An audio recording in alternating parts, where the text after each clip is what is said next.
Dating aktor at miyembro ng LGBT na si Robbie Terroza ay muling umingay sa publiko matapos siyang ibunyag ang isang kontrobersyal na akusasyon laban kay Senador Jinggoy Estrada. Sa kanyang social media post, diretsahan niyang sinabi na si Estrada umano ang isa sa mga dahilan kung bakit nauwi sa hiwalayan ang kanyang relasyon noon. Matapang pa ang binitawan niyang hamon. Jinggoy, mag-resign ka na, kundi ilalabas ko sa buong bansa ang iyong double life.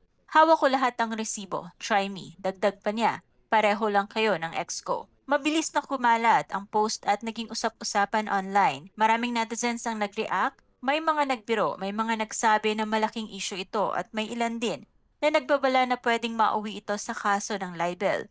Pero sa kabila ng mga komento, nanindigan si Taroza at sinabing nailabas na niya ang katotohanan at mayroon siyang resibo. Dahil dito umigting ang interes ng publiko, marami ang nagtanong, totoo kaya ang sinasabi ni Taroza? Ano ang tinutukoy niyang resibo? At handa ba siyang ilabas ang mga ito para patunayan ang kanyang paratang laban sa isang halal na opisyal ng bansa? Si Robbie Taroza na nakilala noong dekada 90 bilang aktor bago lumayo sa showbiz spotlight ay biglang napabalik sa eksena dahil sa kanyang pagbubunyag. Sa kabilang banda, nananatiling tahimik ang kampo na Senator Jinggoy Estrada, wala pa itong inilabas na opisyal na pahayag hinggil sa mabibigat na akusasyon.